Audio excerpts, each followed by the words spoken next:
ही सक्तीच्याच मुद्द्यावरून उद्धव ठाकरे देखील पत्रकार परिषद घेतायत। त्यांची नेमकी भूमिका काय असणार आहे, उबाठा पक्षाची नेमकी भूमिका आता काय असणार आहे हे उद्धव ठाकरे स्पष्ट करतील।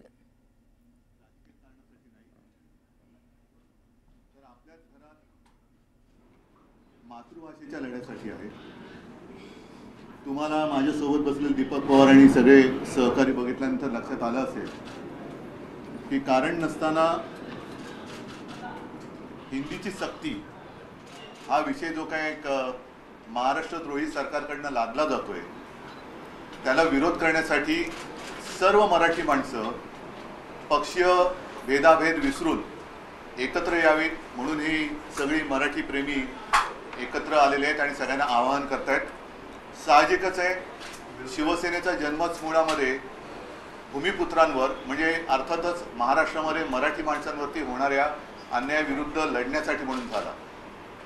आता सगळ्यांच्या लक्षात आलं असेल की शिवसेना यांना का संपवायची आहे, कारण यांना महाराष्ट्रावरती यांची हुकुमशाही लादायची आहे। खरं तसं पाहिलं तर आमचा कोणत्याही भाषेला विरोध नाही आहे, कोणत्याही भाषेचा आम्ही द्वेष करत नाही, पण द्वेष करत नाही याचा अर्थ आम्ही कोणाची भाषा किंवा कोणतीही भाषा उगाच सक्तीने आमच्यावरती लादून घेणार नाही। पहिल्या प्रथम मी दीपकजींना सांगेन की तुम्ही आंदोलन जे काही करायचं ठरवलेलं आहे ज्याच्यामध्ये शिवसेना पूर्ण पूर्ण पूर्ण त्यांच्या सोबत आहे। मराठी भाषेचे पुत्र म्हणून शिवसेना तर त्यामध्ये सहभागी होणारच आहे। मी त्यांचं बोलून झाल्यावर आणखीन बोलेनच, पण आधी तुम्ही आपण काय करणार आहोत ते सांगा।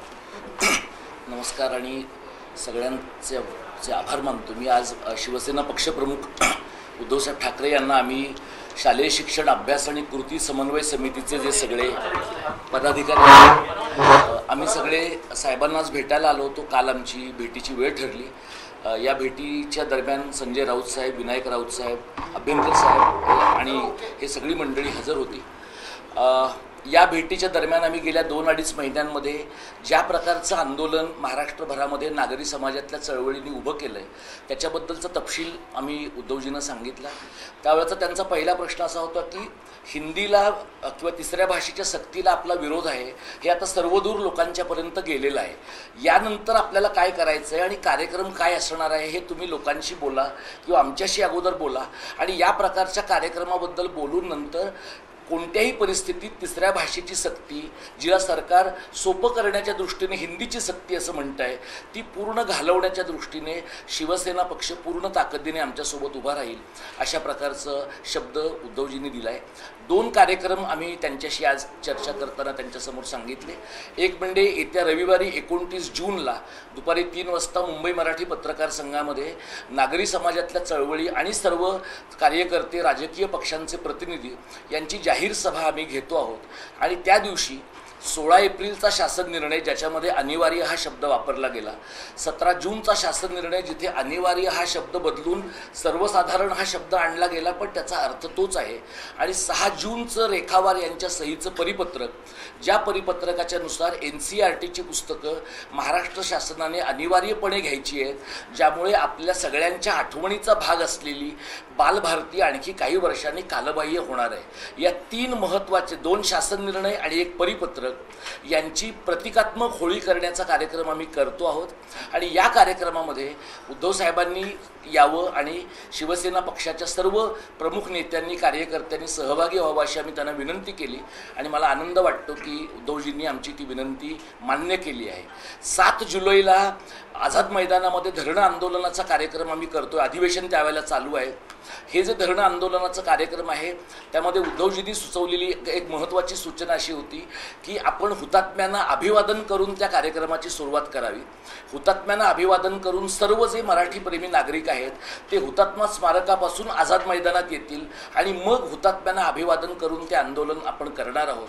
आमचा प्रयत्न असा आहे की विधिमंडळामध्ये शिवसेना पक्षाचे, मवियाचे जे सगळे लोकप्रतिनिधी आहेत ते सगळे विधिमंडळातली सगळी आयुधं वापरून याबद्दल सहकार्य करतील आणि ज्या प्रकारची ज्या प्रकारच्या गोष्टी महाराष्ट्राच्या राजकारणामध्ये घडवून आणण्याच्या काही गोष्टी होताना आपल्याला दिसत आहेत, किंवा संघ भाजप परिवाराच्याकडनं रेशीम बागेतनं हिंदी हिंदू हिंदुस्थानचं कथन संपूर्ण महाराष्ट्रात पोचवण्याच्या त्यांच्या कारस्थानाचं हत्यार, सांस्कृतिक कारस्थानाचं हत्यार म्हणून जर हिंदी भाषा वापरली जात असेल तर आम्ही कार्यकर्ते ह्या बाबतीत अत्यंत स्पष्ट आहोत की या प्रकारच्या कारस्थानाचा भाग म्हणून होणाऱ्या हिंदीच्या अंमलबजावणीला आम्ही विरोध करत आहोत. आणि आम्हाला आनंद आहे की उद्धवजी गेल्या बराच काळ या प्रकारच्या अघोषित हुकुमशाहीच्या बद्दल बोलतायत. ती अघोषित हुकुमशाही आम्हाला हिंदीच्या अंमलबजावणीमध्ये किंवा तिसऱ्या भाषेच्या सक्तीमध्ये पण दिसते. हे जे आंदोलन आहे, हे काल आम्ही काँग्रेस पक्षाच्या प्रांताध्यक्षांना भेटलो, आज उद्धवजींना भेटलो. आमचे अगदी दादा भुसेंनाही भेटायची तयारी आहे. ते असं म्हणालेत की आम्ही सगळ्यांच्या समोर सादरीकरण करणार आहोत. असं आम्ही ऐकलं की ते आज कुठेतरी सादरीकरण करतायत सुद्धा. आम्ही पण त्यांच्यासमोर प्रतिसादरीकरण करून त्यांचा हा निर्णय महाराष्ट्राच्या दृष्टीने कसा आत्मघातकी आहे हे त्यांना आणि उभ्या महाराष्ट्राला समजावून सांगणार आहोत. मी उद्धवजींच्याबद्दल आणि संपूर्ण शिवसेना पक्षाबद्दल चळवळीतल्या कार्यकर्त्यांच्या वतीनं कृतज्ञता व्यक्त करतो की शिवसेना पक्षाची जी काही वैचारिक भूमिका आहे मराठी संबंधातली, ती भूमिका घेऊन हा पक्ष आमच्या सोबत असेल तर आमच्या लढ्याची ताकद शतपटीने वाढेल आणि आम्हाला महाराष्ट्र सरकारला या प्रकारच्या मनमानीपासून आणि IAS लॉबीला या मनमानीपासून रोखण्यामध्ये यश येईल अशा प्रकारचा मला विश्वास वाटतो. धन्यवाद. दीपकजींनी आता आंदोलनाचं स्वरूप सांगितलं. ही आंदोलनाची सुरुवात असेल, कारण 2च आंदोलनं करून हे आंदोलन काय थांबणार नाही. हे आंदोलन पुढे जोपर्यंत ही सक्ती मागे घेतली जाणार नाही तोपर्यंत ते चालू राहील. तसं पाहिलं तर मुळामध्ये हा विषय 5 मिनिटांमध्ये संपण्यासारखा आहे. मुख्यमंत्र्यांनी जर का जाहीर केलं की मी माझ्या राज्यामध्ये हिंदीची सक्ती करणार नाही, होऊ देणार नाही, त्याच्यासाठी सादरीकरण करण्याची काही गरज नाही आहे. आणि हे दळण कशासाठी दळताय? म्हणजे परत तुम्ही जी काय म्हणजे भाजपने जी काही घोषणा केली होती बटेंगे तो कटेंगे, म्हणजे आता बाटेंगे आणि काटेंगे असं त्यांचं एक धोरण दिसतंय की जी काही एक चांगली एकजिन्सीपणा या सर्व इतर भाषिक आणि मराठी भाषिकांमध्ये राज्यात आणि मुंबईमध्ये आहे, त्याच्यात कुठेतरी मिठाचा नाही तर विषाचा खडा हे टाकतायत. हा माझा स्पष्ट आरोप नाही तर माझा समज आहे की हे चांगलं सगळं चाललंय त्याच्यामध्ये हा विषाचा खडा टाकतायत.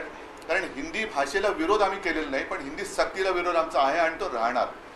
कारण हिंदीला जर का विरोध असता तर हिंदी चित्रपटसृष्टी ही जर का मी चुकत नसेल तर तसं पाहिलं तर मुंबईतच जन्मली असेल. पण एक नक्की की या हिंदी चित्रपटसृष्टीला जे काही जोपासलं, तिचं पालन पोषण केलं हे मुंबईने केलं, महाराष्ट्राने केलं.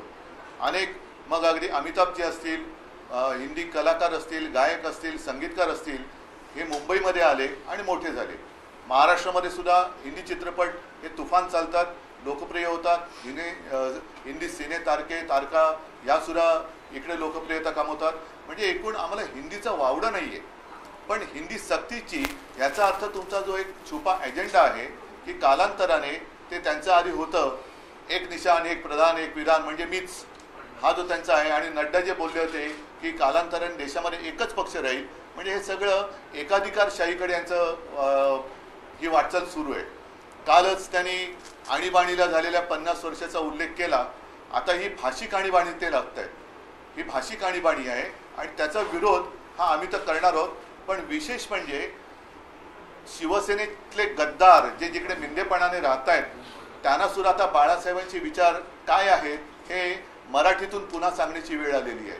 आम्ही कोणतीही सक्ती ही स्वीकारणार नाही, कोणतीही जबरदस्ती आम्ही लादून घेणार नाही. कारण बाकीचं सादरीकरण वगैरे तुम्ही बोललात, आम्हाला नको म्हणजे नको, आमचं सादरीकरण एकच आहे. कारण हिंदी जबरदस्तीने शिकलं नाही याचा अर्थ हिंदी कोणाला येत नाही अशातला भाग नाही आहे. हिंदी सगळ्यांना येत असतं. मध्ये तर ते RSSचे भैया जोशी ते येऊन तिकडे मुक्ताफळं उधळून गेले होते की मुंबईची घाटकोपरची भाषा गुजराती आहे. म्हणजे मग तुम्ही असे सगळीकडे त्या भाषा जबरदस्ती करणार का? तर हे आम्ही काय चालू देणार नाही. मुळामध्ये एक लक्षात घेतलं पाहिजे की आपला देश हा संघराज्य पद्धतीचा आहे. आपल्या देशाची जी काय वाटणी झालेली, वाटणी म्हणजे मांडणी, वाटणीपेक्षा मांडणी, ही भाषावार प्रांतरचना झालेली आहे. प्रत्येक भाषेनुसार तिला तिचा प्रांत मिळालेला आहे. त्या भाषेला प्रांत मिळाल्यानंतर त्या प्रांताला राजधानी, मुख्यमंत्री हे सगळं मिळालेलं आहे. मी मुख्यमंत्री असताना मला नाईलाजाने मराठी भाषेची सक्ती महाराष्ट्रामध्ये करायला लागली होती. कारण मराठी भाषाच हळूहळू ही लोक अतिक्रमण करून, म्हणजे आमच्यावरती अतिक्रमण असं तर झालंच, पण भाषेवरती पण हे अतिक्रमण करायला लागले. मराठी भाषेवर अतिक्रमण व्हायला लागलं. म्हणून मी मुख्यमंत्री असताना मराठी भाषा ही सक्तीची केली. म्हणजेच काय की दुकानाच्या पाट्या सुद्धा मराठीत पाहिजे, मराठी भाषा ही व्यवहारात आली पाहिजे. आता त्याही बद्दल काही लोक कोर्टात गेले होते. ते कोण होते, काय होते, कोणाच्या पाठीराखे होते हे आता उघड झालेलं आहे. पण मराठी भाषा जी मी सक्तीची केली होती तिचं पुढे यांनी काय केलं, त्याच्याबद्दल या सरकारने काय पावलं टाकली हे कुठे माझ्या तरी काय वाचण्यात आलेलं नाहीये. मराठी रंगभूमीचा इतिहास सांगणारं, वाटचाल चालणारं मराठी रंगभूमीचं दालन हे मी त्या तिकडे चौपाटीवरती बिर्ला केंद्र जे आहे तिकडे करायचं ठरवलं होतं. आराखडा मंजूर झाला, गो हेड दिला, पण तेही या मराठी द्वेष्टी आणि महाराष्ट्रद्रोही सरकारने हाणून पाडलं. तिकडे सुद्धा ती जागा आता बिल्डरच्या घशात घालत आहेत. आता यांचे सगळे लाडके बिल्डर त्यांच्या घशामध्ये मराठी भाषेचं जे एक रंगभूमीचं दालन आम्ही करणार होतो ते त्यांनी त्यांच्या घशात घातलंय. माझ्याच हस्ते मराठी भाषा भवनाचं भूमिपूजन झालं होतं. तुम्हाला सगळ्यांना माहिती आहे, तुम्ही आला होतात. अजितदादा तेव्हा माझ्या मंत्रिमंडळात उपमुख्यमंत्री होते. आता ते अजितदादा गप्प काय आहेत, कारण आम्ही दोघांनी मिळून ते भूमिपूजन केलं होतं. मला नाही वाटत त्या मराठी भाषा भवनाची एक बीट सुद्धा रचली गेली असेल.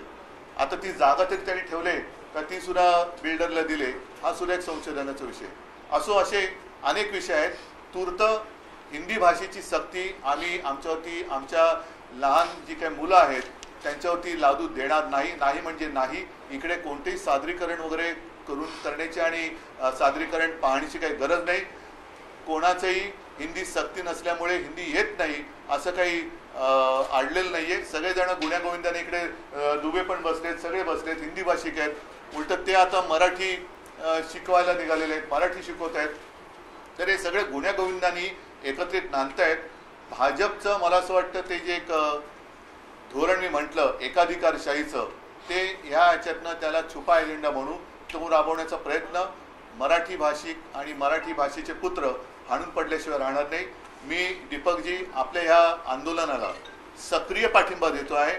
मी तर तुमच्या सोबत आहेच, शिवसेना सोबत आहे, पण त्याचबरोबरीने मी तमाम मराठी माणसांना पक्षीय भेदाभेद विसरून या लढ्यामध्ये सामील होण्याचं आवाहन करत आहे. मग याच्यामध्ये आपल्या अगदी मी म्हणेन चित्रपट सृष्टीतले विशेषतः मराठी, मग त्याच्यात मोठी मोठी नावं आहेत, त्यांनी सुद्धा उतरायला पाहिजे, खेळाडूंनी उतरायला पाहिजे, साहित्यिक तर आलेच, अगदी वकील असतील, सगळ्यांनीच जे जे मराठी भाषेचे पुत्र आहेत, सुपुत्र आहेत, मग ते मुलं मुली दोन्ही, आणि मराठी भाषा त्यांना त्यांच्या हृदयात आहे, त्यांची मातृभाषा आहे आणि मराठी भाषेवरती जे प्रेम करतात ते पक्षभेद विसरून अगदी भाजपमधले सुद्धा अस्सल मराठी माणसं, कारण भाजपमध्ये आता अस्सल लोक शोधणं हा सुद्धा एक संशोधनाचा विषय झालेला आहे.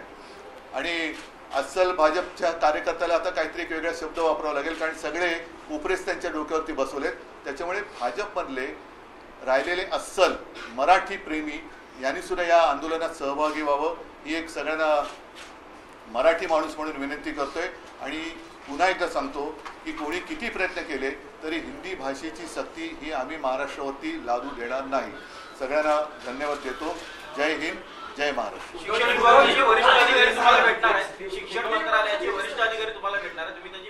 मी त्यांना आझाद मैदानावर भेटेन जिकडे आमचं आंदोलन सुरू असेल. पण मुळामध्ये हिंदी भाषेची सक्ती ही आम्ही लादू देणार नाही.